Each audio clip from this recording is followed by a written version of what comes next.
What I have on my window is a saying that means a lot to me. It says, your attitude determines your direction. And so for me, what's really important is waking up in the morning and thinking about first thought, I'm alive. And second thought, what are you grateful for, Janine? And that really sets the tone for my day. And I always have a positive day. I love it. So I need thank you. these inspirational quotes all over my house. I've got a few, but I think it's really good for the kids too, Oh, 100%. definitely. right? Yes. Ella Yes. has her mantras. What are they called? Her gratitudes that she does every morning. Oh, I love that. It's like those little cards that you can buy and you can take a new one out each day and take a look and go, oh, these are reminders. Some people put them on their mirrors or they bring them to their office, or maybe they write them out themselves, right? Like I think That was, whatever. yeah. Yeah. That was the thing I was thinking is like, I think if they see like, okay, mom's doing this, writing it on her mirror every day, right? Like, I don't even want to put it, like, I'm just thinking, because, you know, mine are older now, but if I wrote it out every day, they see me do it, maybe they'd be like, oh, that's an interesting note on the bathroom mirror. I actually wrote on with the marker in our townhouse that the girls and I lived in when we got separated, and it said, you're beautiful, believe in yourself, and you are loved more than you'll ever know. And that was permanently on their bathroom window. And then it said love mom. But that was permanently on their bathroom mirror, and it stayed there until we moved out. Love that. I always just cleaned around it. How about your dad? We can cut this part out. Your dad is pissing me off. I don't think we should cut that part off. No. I think that needs to stay in here. And it can be vice versa, right? Like it doesn't have to be just us, like as women. And the men can say the same things about us, right? Or the kids. Yeah. The kids can. My mom says to me, listen, who's the mom here? Like I'm your mom. You're not supposed to be mothering me, but that is just my personality. I always want everybody to feel cared for, right? Hello, everyone. Welcome back to Risk Takers and Trailblazers, Women in Insurance. As always, this podcast is about learning from inspiring women who have made bold moves in their careers. I think women who continue to show up every day and share insights to support others that are navigating their own paths. For us, I think I speak for everyone on this podcast. For us, this has been pretty much mentorship in disguise, this whole podcast. Today, I'm joined by my crew, Helen, Tanya, and Diane, and we are beyond excited to welcome Janine Hynd-Johnson.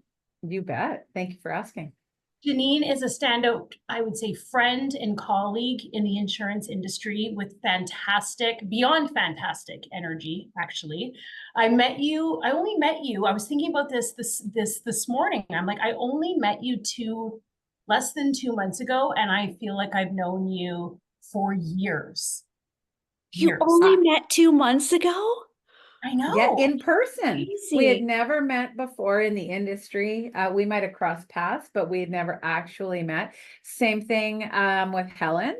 And of course, I was blessed, right? I would have seen you guys last year, obviously at Amplify, but then of course I got to meet Tanya and Diane, and it's just, yes, I feel the same way. It's when you find that kinship with folks, and I'm going to tell you, my eyes were tearing up as you were introing there, Jen. I just feel like you ladies, and I told you this in person in September, are doing something that has been so needed for so long in our industry. I just want to say how passionate I am about supporting you and all of my fellow ladies out there that are just trying to be them and do what it is that they're passionate about. And if it's in our industry, right outside of our industry, in their lives, and I'm here for it. So let's do it together. Well, we thank you so much for your support, because you are always supporting us and cheering us on. So we're very grateful for that. And I'm excited to learn about your whole journey today. I think it's been 20 years. This is your 20th year at SGI. And yeah, I can't wait to hear about how you got started and going from like technical roles into leadership and corporate business development. So yeah, it's going to be awesome. So I'm going to turn it over to you so you can give us Good. a personal intro. And I mean, we always love to hear about how people got in the industry. So I'm going to share that with you, and I'm going to try to hold myself back because once I start talking, I get so excited, especially when I've got amazing females with me here. So again, thank you for welcoming me. Thank you for having me on. When I heard exactly, cheers to these beautiful ladies. And I'm going to do a little bit of a point here. I hope anybody watching this really steps out if they're not comfortable talking with folks. I know that you have something to share that others can learn from. So if it is not something that you're used to, talking and being present on screen, please try it. Please share, because we all get better and we grow together. And I will watch and support you, whoever's next on the podcast. And if you flub up with a word, who cares? We're all human, right? And Tanya will do her editing, and if she doesn't edit it out, it's all good. We're learning together. So with that, yes. So I have been. It's so funny. Yesterday on LinkedIn, it told me I had 5 years with SGI Canada, and I was like, wait a minute, I had my 20th anniversary in July. But of course, LinkedIn takes your what positions and that type of thing. And so I was laughing as I was saying thank you to folks for wishing me congrats. My journey is it's interesting. I think like most folks, I don't want to use the term fell into insurance because I read an article that you're not supposed to say that. And I'm like, but I kind of did. So I sort of am saying it. My background is I've always been super interested in people.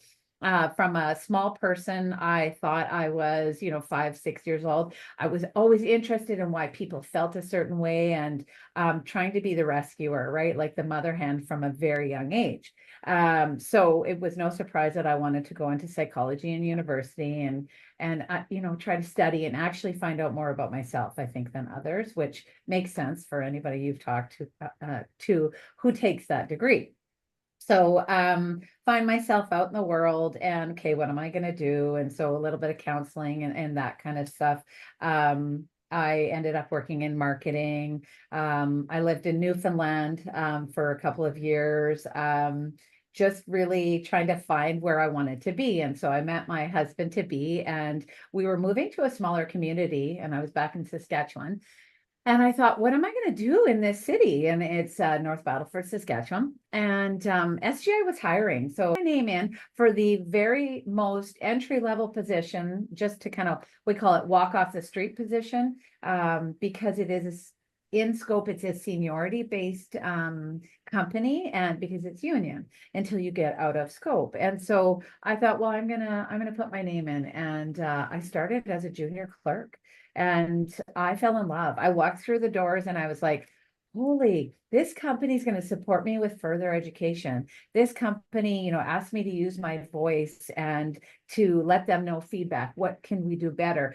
And the best part, I love helping people. And that's what I was going to be doing, even from my clerk position. And so that is something I'm sure we'll talk about later. I always say, take any chance you can to, for your passion, because it may lead into 20 years later. Now I'm in this role. So spent 13 years in North Battleford office, moving through clerical for a year and a half, and then I became an adjuster. I did both property and auto. That was a junior level adjuster. Then about a year later, I took on what I always say was one of my probably my favorite front lines role as appraiser for vehicles. So I am not a journeyman, but I was taught how to appraise vehicles. My favorite, walking into a body shop in high heels, and I'll share some stories later about those challenges.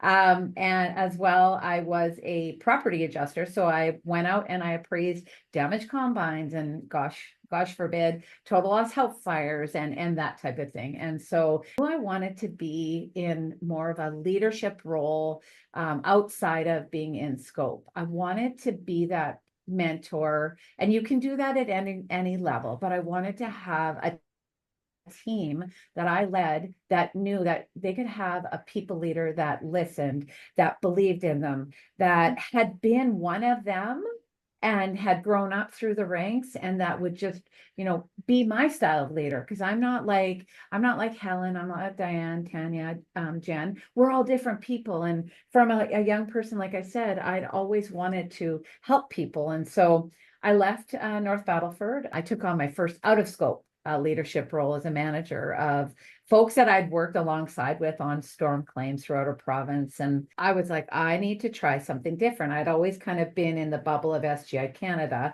And so same company, why not throw my name in the hat to become the leader of our call center? And so those 48 wonderful humans taught me, once I got that role, how to be a leader of a larger team. And that was amazing in itself. So I got tapped on the shoulder, and it was one of our folks in HR, lovely lady. And she said, I think you need to try this role.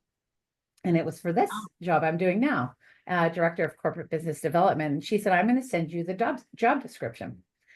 She sent it to me, and I'm going to tell you, I almost feel the nerve again, because I was like, oh my goodness, okay, it's not people leading in that I won't have like a larger team with me. I will have a manager that I'm working alongside who is like honestly the best human in the world besides you ladies and my family. There are so many favorite humans. Anyhow, so I decided, I really pulled myself out of my comfort zone. I did my research, which is some advice I would give. I did my research into what the job would be, threw my name in for the competition.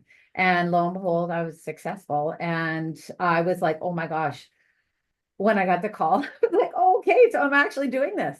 I'm pulling myself out of my comfort zone to the most in my career. And I thought, I can do this. I can do this. I've done what I always tell myself to do. And when people come to me, I try to mentor them and say, hey, what is it you need to get yourself to moving yourself out of your comfort zone, right? Is it the research, talking to people? Yeah. And so, yes, I've been in this role now for 3 years and just about a whole month, and growing. Oh man, do I know everything? No. Do I have a lot to learn? Yes. Have I had lots of uncomfortable feelings and times, moments, meetings? Yes.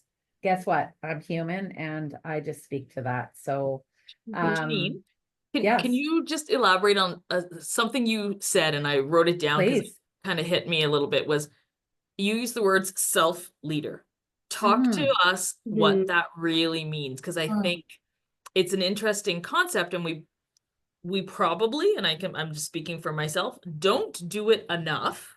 So talk to us about, and to the audience, about what you mean by that, and how you do that in your day-to-day.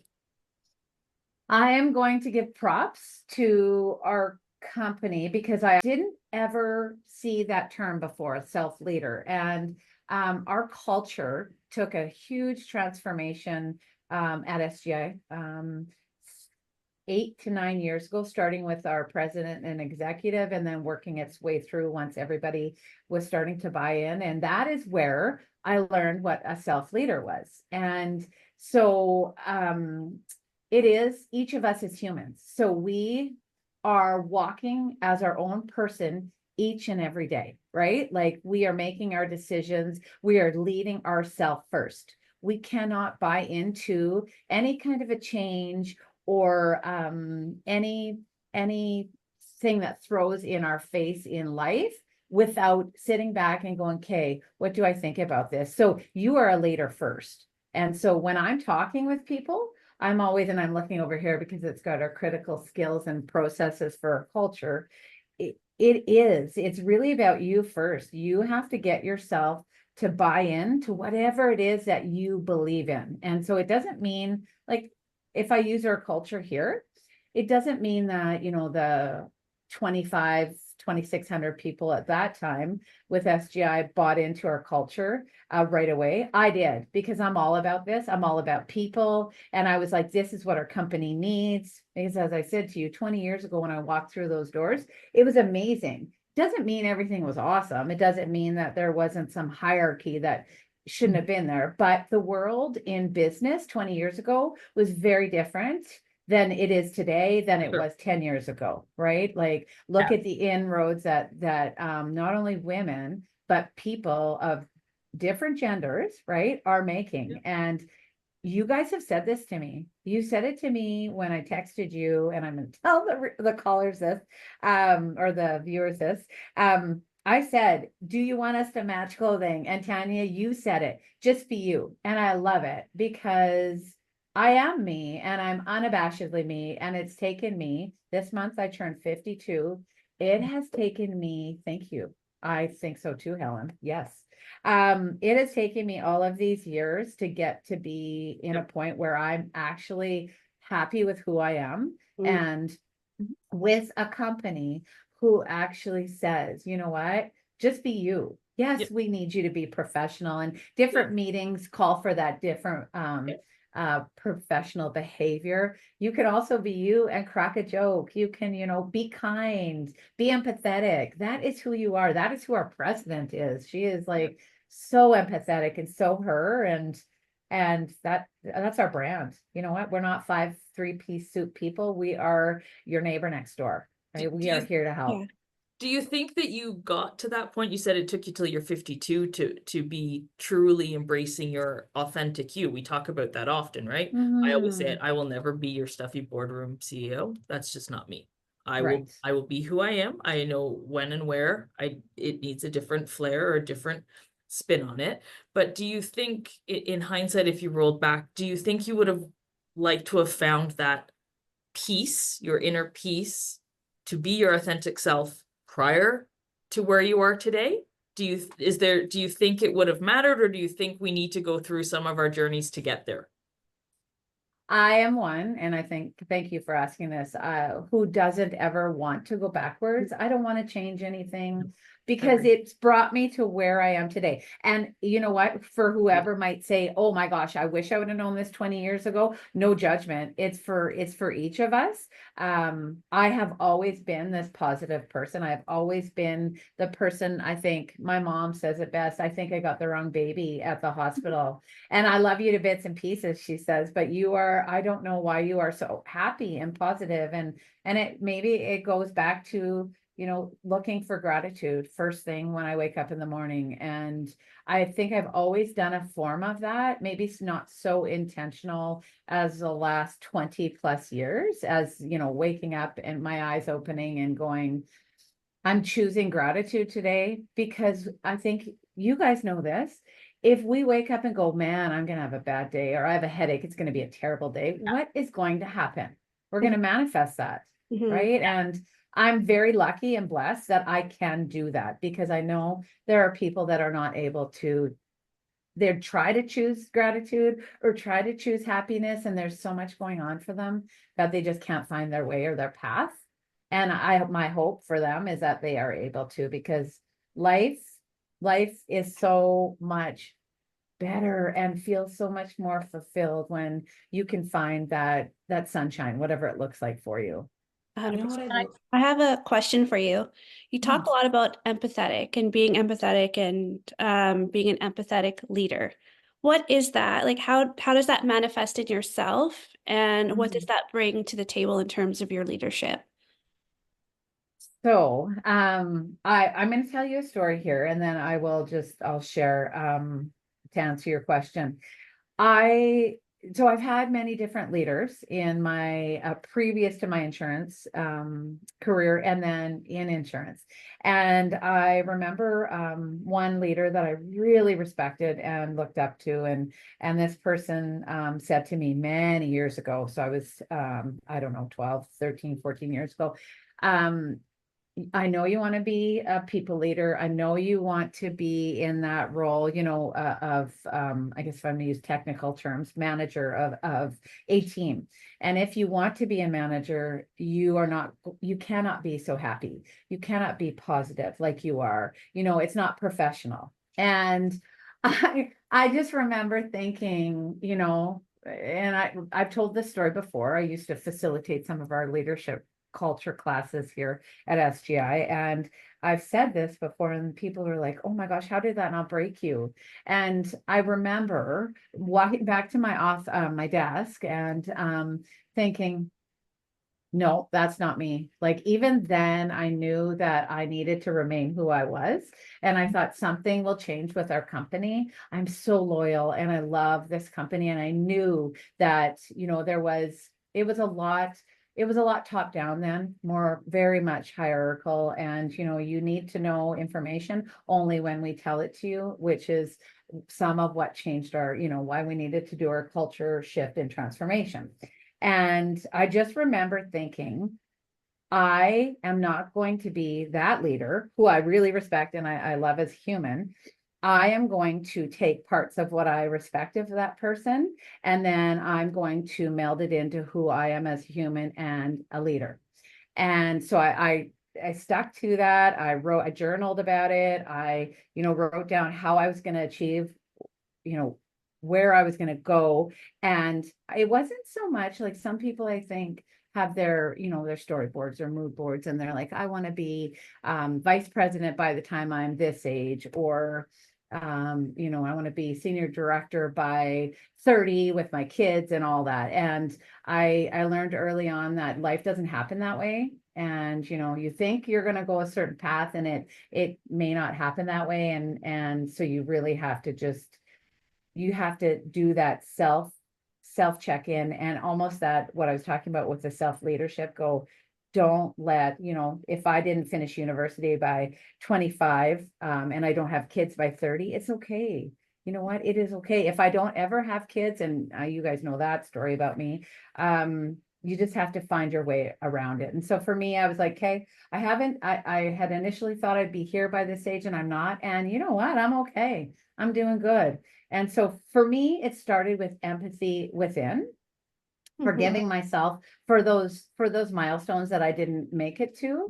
And I have always been an empath. I think the knowledge that, I'm sitting with somebody and they're telling me, I'm going to use the total loss house fire where, a dog passed away in it, and I'm a huge animal lover, and just like feeling their emotions, just really, I've always been that way. And so, when I spoke earlier about delivering bad news, in that there's no coverage for this, or, you only have a certain limit of coverage, I tried to find a way where I could spin positive, but also realize that it's going to be stressful for these people, right? And I've been like that with my family, my friends. It's also led me, you guys, into thinking for a long time that I was a really good listener, because I love to talk, and I've been trying, as part of our culture, to sit back and listen. We call it listen for more, not listening to solution, not listening to provide feedback if it's unwarranted, it's not asked for, right? And not listening to rescue that person. So for all the years, I thought I was a good listener. I realized, almost like a smack in the face by one of my best friends years and years ago, that sometimes people just want you to listen. And when you have somebody like look at you and go, I'm not here for you to fix me. I'm here for you just to listen to me. And so that is something every day I have to work on. So being an empath is amazing. I love it. It also makes me feel so heartfelt for people, and it also makes me want to fix them. So I have to sit back a lot and go, okay, what does this person need? And I don't know unless I ask them. So it's also helped me become curious. And to answer your question about leading a team, I really struggle with not wanting to be the bulldozer and fix everything for everyone. I'll be the bulldozer, or I'll be the ship. I'll be the captain on the ship that goes down before any of my team does, because I want to take care of them, and that's what a leader does. A leader also lifts people up and holds them to their greatness. And so that's what I feel that I do add to our team and to any team I've been a part of. And it doesn't mean I have all the answers. It just means that I will listen and do my best not to rescue you, and then to help you find the solution, right? Can I add to that though? I don't know if Yes. it's just your teams. it's just the people you come in contact with. Because I will say, you are my favorite person to run into at any convention or anywhere, because it's infectious, your energy. And I mean, we all know on this call, and I'm sure that people watching, you give the best hugs. Aw. Like the best, The but you best just smiles too. oh, Like it's when just you smile, it's genuine. It's like, yeah. Aw. I Yeah. think Oh. too, like this positive leadership thing is so, it's just so important. And I mean, I'm listening to you talk and just thinking, you know, the things that I apply into my own life and my own, you know, at Goose. And, you know, I just think we don't get anywhere in a negative place. We just don't. So it doesn't, like you said, it doesn't matter how bad the situation is, it doesn't matter how bad the news is, whatever that actually looks like. I think if we continue to figure out how to provide positive leadership to those around us, then that's how everybody grows, right? And I see that with my own team. I see that, and everybody tries to do their best, but it's just good to be on these calls to have the reinforcement that anything can turn out to be okay. It's how you handle it, right?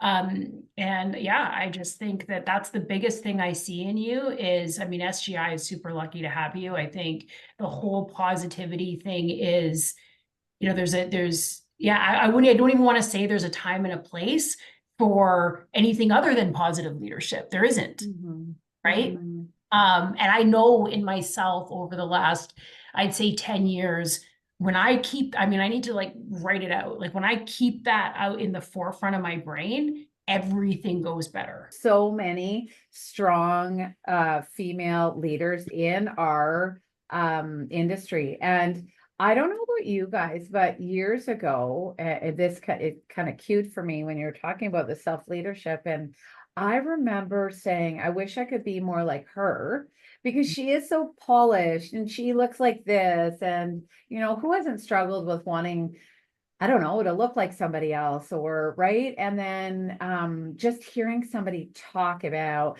coverages and just going, oh, wow, you know, wow, why don't I sound like that? And then I realized, Helen, to your point before, I am me and I resonate with, I hope, a lot of people that they can see they can be who they are. Like you don't have to look a certain way to be in our industry. You don't have to be like me or any of us here. Be your own self. Like just be who you are.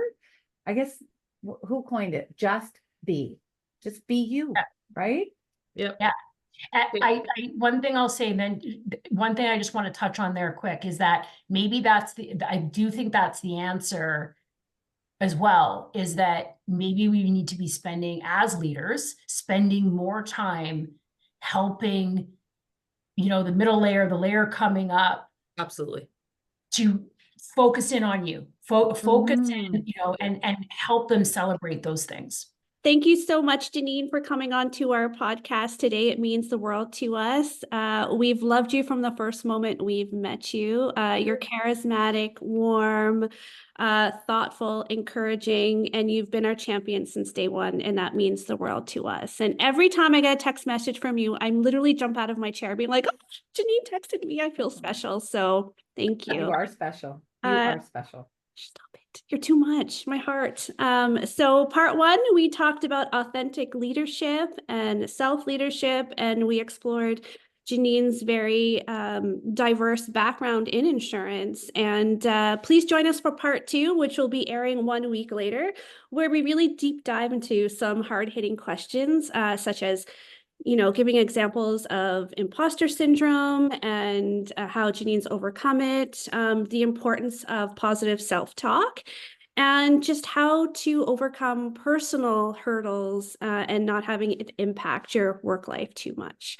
So as always, please subscribe to our YouTube channel, like and share, and we'll see you next week. Bye, everybody.